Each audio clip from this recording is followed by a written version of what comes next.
জনসংযোগ স্থাপনের লক্ষ্যে ছোট ছোট সভা সমিতির মাধ্যমে জোরদার প্রচার অভিযান শুরু করেছেন সোনাই বিধানসভার এআইইউডিএফ দলের মনোনীত প্রার্থী মিনার হোসেন মাজার ভূঁইয়া। বৃহস্পতিবার বাঁশকান্দি, সোনাবাড়িঘাট, নন্দীগ্রাম, কচুদরম এসব এলাকায় ছোট ছোট সভা করেন মিনার হোসেন। এদিন বিকেলে সোনাবাড়িঘাট জিপি নয়ারাজ গ্রামের মণিপুরে বস্তিতে এক সভা অনুষ্ঠিত হয়। সভায় বিভিন্ন বক্তারা মিনার হোসেন মাজার ভূঁইয়া সমাজ সেবামূলক কাজকর্ম তুলে ধরে তাকে সমর্থন করার আহ্বান জানান।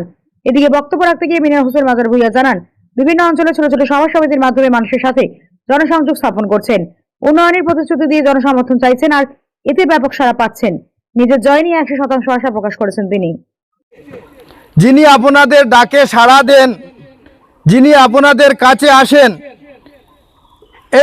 এই রকম একজন মানুষের দরকার যে গরিবের দুঃখ কষ্ট বুঝতে পারে।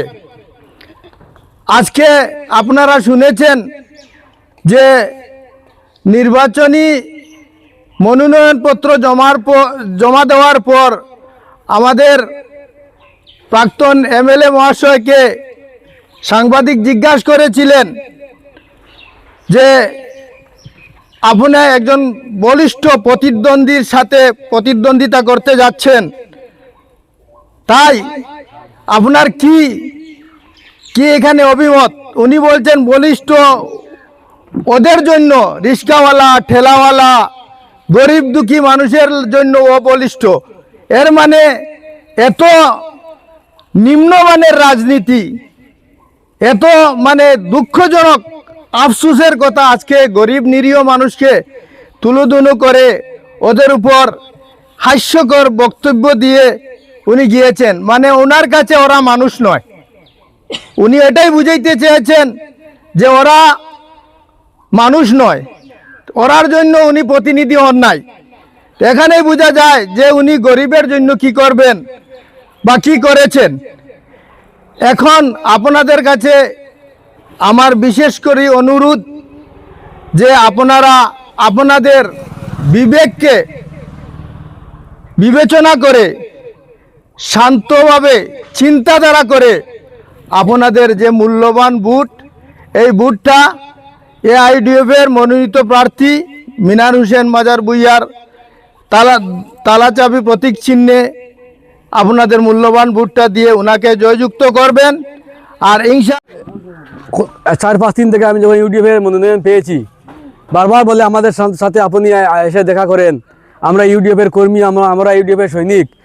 আমরা আপনাকে বিগত দুইটা নির্বাচন হয়েছিল, 2009 সোনাই সমষ্টিতে লোকসভা ভিত্তিক নির্বাচন হলেও সোনাই বিধানসভা ভিত্তিক 46,000 ভোট পেয়েছিলেন বদরুদ্দিন আজমল সাহেব। আর গত বিধানসভা নির্বাচনে 272,000 ভোট পেয়েছিলেন আমাদের দলের, যিনি বিশ্বাসঘাতকতা করে দল থেকে গিয়েছিলেন। সোনার ভোটারে 72,000 ভোট তালাচাবিতে দিয়েছিলেন। তখন বাঁশকান্দি, গোবিন্দপুর জিপি আমাদের সঙ্গে ছিল না, এই দুইটা জিপি এসেছে। তাই আগামী দিনে আমরা 90 থেকে 95,000 ভোট দেওয়া হবে ইউডিএফকে বা তালাচাবিকে, এরকম জনগণ আমাকে বলছেন। আর এই 4-5 দিনে যেভাবে আমি গরুয়া সভা করে যাচ্ছি বা জনগণ আমার সঙ্গে যেভাবে সহযোগিতা করেছেন বা সাড়া দিচ্ছেন, হয়তো 1 লক্ষেরও বেশি ভোট হবে এই সোনাই সমষ্টির ইউডিএফ প্রার্থী হিসাবে। আমি 1 লক্ষেরও বেশি ভোট পাই আমি নির্বাচিত হব, আমি আশাবাদী। জনগণের যেভাবে সাড়া দিয়েছেন, যেভাবে আমার প্রতি আস্থায় এসেছে জনগণের, আমি ভাবছি যে লক্ষ ভোট খরচ হবে। ইস্যু হচ্ছে যে এখনও 80% সোনাই জনগণ আমাকে জলের অভিযোগ করেছেন।